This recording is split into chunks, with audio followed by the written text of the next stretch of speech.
Hey, welcome back to Vintage on Vintage. I'm Steve, and today I am going to share with you guys some really fantastic gifts that I was given by some amazing members of this community. You know, this community never ceases to amaze me, the generosity, and I'm truly humbled by them. You know, I also want to share a few of my pickups between Thanksgiving and today.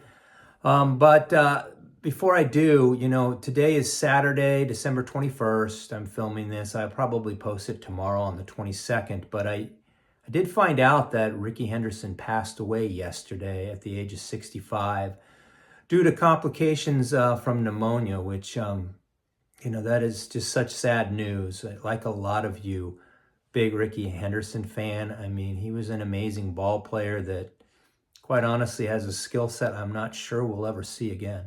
But what a fantastic ball player he was.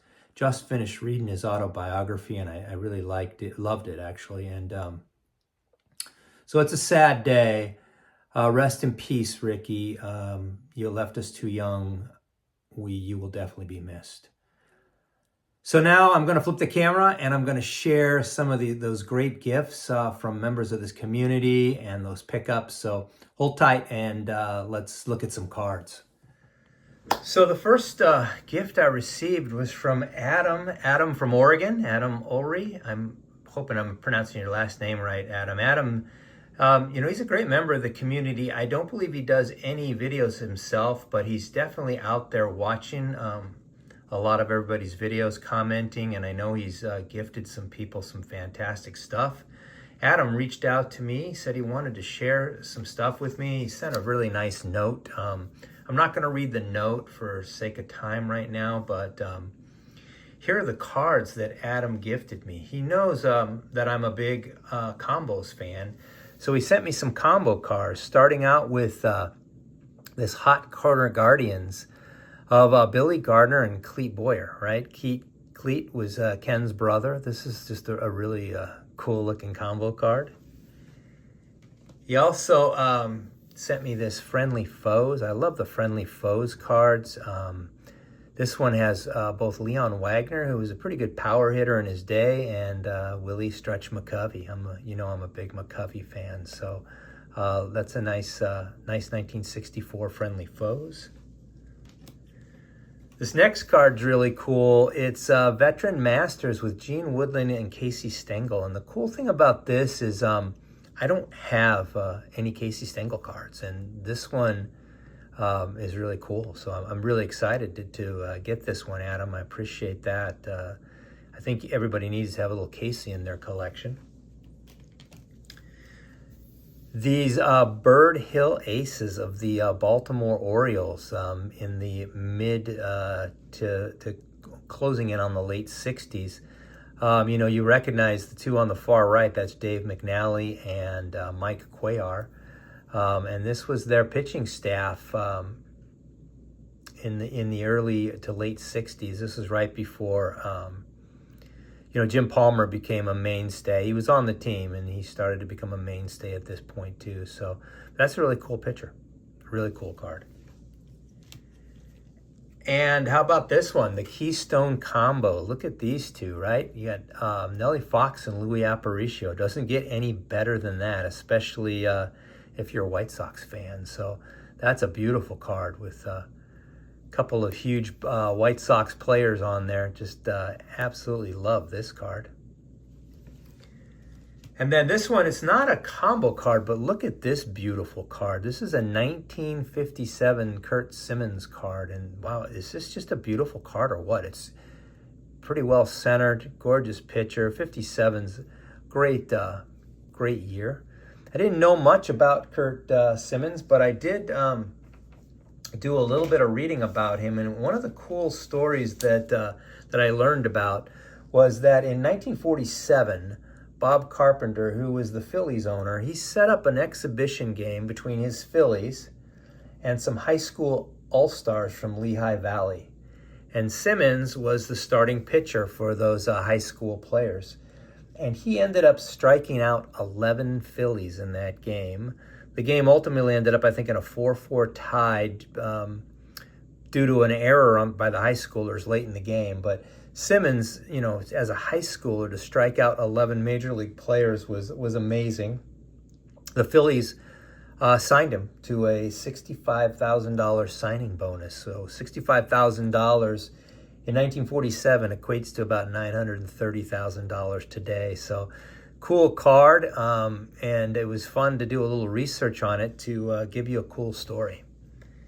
And if those cards weren't enough, Adam also sent me 3 slabs that he has duplicates of.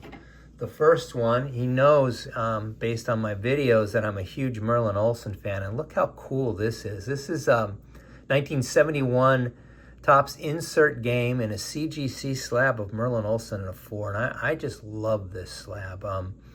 You know, when I send cards out, I send them to SGC, but I will tell you, I just picked up a Merlin Olsen in a CGC slab prior to Thanksgiving, which I shared with you guys, and I love these slabs. I think they're probably my second favorite slab, and this is really cool. So Adam, unbelievably cool gift here. Thank you very much on that. And then Adam sent me this beauty. He knows that I love the 1970 Tony Perez, and look at this one. It's a 5.5 CGC. It's a beautiful, beautiful card. This is one of my it's one of my favorite cards of the whole decade. I love this card. And Adam, this is a beauty. So thank you. And then, as if all of that wasn't enough, you know, he knows based on some videos, we're both Veda Pinson fans, and he sent me this 1970 Veda Pinson in an SGC 6, which, you know, this is just a gorgeous card. You know, you guys know I'm a big Veda Pinson fan. I believe he has a case for the Hall of Fame, but this was just it was just way too generous, Adam. And all I can say is I'm humbled by it, and thank you very much. I really, really appreciate this. So, thank you. I also received another gift in the mail. This one is from Topher, the Cincinnati Kid. Topher's a great guy. Topher was on one of the episodes of Bargain Hunter with John and I, the Koufax episode. He also sent me a letter. I'm not going to read the letter, but the thing I loved about it was what he started out by saying, "Steve, red pen for the Reds." I found that to be great. And then Topher, when I opened up his package, he sent me this beautiful 1964 Willie Mays in a PSA 3. What a beautiful card. I mean, I don't own this card. There's like 3 or 4 years in the mid-60s that I don't have any Mays cards. And this is just a gorgeous card, Topher. This fits exactly how I collect. We collect a lot alike, my friend. And this one is just absolutely beautiful. This one will be in the collection forever. So I don't really have the words other than thank you. What an amazing gift. So what a great community this is. I just want to thank both you guys one more time. It's truly humbling anytime you get a gift like that. So thank you both. Okay, next up, I want to share some cards that I've picked up recently. First, I'm going to share some cards from the latest Bargain Hunters episode. If you haven't seen it, this episode of Bargain Hunters was actually on 4 Collectors with Theo. It aired last Wednesday. I will put a link to that. Oh, I should have said also, I will put a link to Topher's channel down below too, because Topher's channel's one of my favorite to watch. The Cincinnati Kid, great stuff. He's just got a great channel. So I'm going to link that. Check out Topher's channel, and then check out the latest Bargain Hunters. So I picked up 3 cards. One was only my official entry, but while I was shopping for cards, you know, I saw this 1968 Topps Manager's Dream. And this is a card, you know, it's a 4 because the centering's a little off, but the picture is so crisp, and you end up with Roberto Clemente, Antonio Oliva, plus Chico Cardenas, who was a pretty good ball player in his own right. I picked this card, I want to say it was in the $50 range. So I was happy to grab that one. Another card I grabbed was this 1957 Roberto Clemente. And I got this for like $62 or $63. And it's a 1. It's got a crease right there. It's pretty beat up.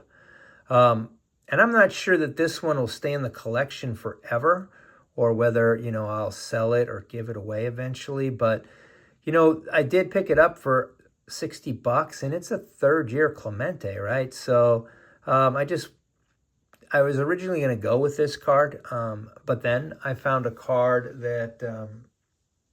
that I wanted to use more, and I picked up this card, and it is a 1972 Daily Juice Roberto Clemente. It's a hand-cut card in a PSA 7, and I just think this is a great card. This is a card, if you watch the episode, Theo calls this card out. It's a great card for people who want to try to pick up Clementes on a relatively low cost.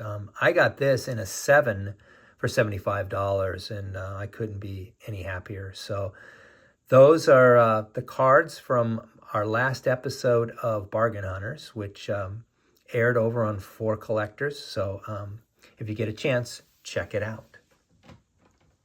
And then here's some other pickups. I haven't been picking up a ton of stuff, but I have picked up some what I would consider to be bargains that I picked up. First one I picked up was this beautiful 1974 Dick Allen. And I picked this up before Dick got into the Hall of Fame. So that's, even better that he's in the Hall now. But, I'm a big Dick Allen fan. I love this card. I think this is just really sharp. I love the, in the 70s, I love those red White Sox uniforms. I just think they're really cool. I think this is a beautiful card. And I was really happy to add this to the collection. And eventually this one's going to get graded. I also picked up this 1969 Jim Palmer. I saw this when I was picking up supplies at my LCS, and I saw this and I grabbed it relatively cheap because I'm a big Jim Palmer fan, and I was looking to get this card upgraded, and this one I think is just perfect for me. So this will be one that I will also end up getting graded eventually. The last cards that I have are all graded. This first one that I'm going to share, I was kind of inspired by Graig over at Midlife Cards. He has a lot of different cards he collects, and some of the cards he collects are golf cards. And he showed a 1981 Donruss Jack Nicklaus rookie card. And I thought, growing up, I remember watching Nicklaus with my dad and my grandfather on my dad's side. We would go to his house. We'd watch golf on Sundays. And I wanted a Nicklaus card. And so I was looking for his rookie card. But instead of his rookie card, well, technically, I think this is also a rookie card. But instead of picking up the rookie card, I picked up this 1981 Donruss statistical leader. And I just love this card. I love everything about it, the coloring, the PGA logo. But what I really love about it is, the pants and the sweater. Like, this card takes me back to sitting there watching golf with my dad and my grandfather in his living room on Sunday afternoon or Saturday or Sunday afternoon. He was a huge golf fan, and I love this card. The other thing I love about this card, the statistic leader, was that he was greens in regulation. That's what he was, the statistic leader. But the bottom of this card, check this out. The leading money winner in tour history with $3,581,213. The winner of 68 PGA Tour events plus 3 British Opens. He's won 5 Masters, 5 PGAs, 4 US Opens, 3 TPCs, 5-time Player of the Year. How cool is that? This guy, I don't collect a lot of golf, but if I did, it would probably be the Mount Rushmore. And for me, the Mount Rushmore of golf is Jack Nicklaus, Tiger Woods, Arnold Palmer, and most likely Bobby Jones. So was really stoked to pick this one up. Thanks, Graig, for the inspiration. And then, I was just searching eBay one day, and I ended up finding this card right here for $29. It's a Joe Namath, $29 for a 1968 Joe Namath in a 4.5. And yeah, it's a little off left to right, but what a beautiful card. Namath has nothing but amazing cards. And this one is no exception. I saw it. I won the bid for 29. I think, all in with tax and shipping is probably close to 38, 39. And I'm really stoked to add this card to the collection. I think I forgot to mention, by the way, the cool thing about this card that I picked this up for $10.11 plus shipping. So that's another reason why those golf cards are cool. Last two cards are of a player that I've been looking to pick up and add, and that is this guy right here, Gail Goodrich. And this exact card was in a raw format in a bid, and it was probably a little better centered than this, and I wanted it bad. And the bidding got all the way up to somewhere around in the neighborhood of $200 to $205, and I was in it, but I backed out, and I was a little bummed. So I went looking online for it, and I found this card in a PSA 6 for $24.99 plus $5 shipping. So I picked this up for $30. The front is really well centered. It's one of my favorite Goodrich pictures. The back isn't all that well centered. I would think this card may not be a 6 if it went in today, and I am contemplating sending it to SGC only because I want it to match the West and Chamberlain cards, which I intend to own at some point of these. So, but I don't care even if it came back in a 5 for $25, I'd be pretty happy. So I'm a big Gail Goodrich fan, and the next card I picked up, sticking with Mr. Goodrich, was this card right here, and it's the 1972 and an 8.5. This card, I picked it up for $45 plus shipping. Goodrich, if you don't know, he was a 2-time All-American at UCLA. When he was in high school, he was only 5'8", so he didn't have a ton of people recruiting him, and he ended up being 6'1". He went to UCLA, and he was part of their first 2 championship teams. And in 1965, as a matter of fact, in the championship game, he scored 42 points against Michigan, which was the record at the time.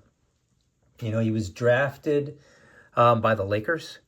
He was a territorial draft pick of the Lakers, and he played with them. He was kind of like their third guard his first 2 years. So Jerry West and Lucius Allen started, his teammate from UCLA, and Goodrich was picking up playing time. He was a great shooter, but then he went to the Suns in the expansion draft, and he turned into a 20-point player. 2 years later, the Lakers traded Mel Counts, their backup 7-footer, for Goodrich. They got Gail back, and he was part of the mainstay of those Laker teams in the early 70s and the team that won the title in 72. He led the Lakers in scoring 71, 72, 73, and 74 season.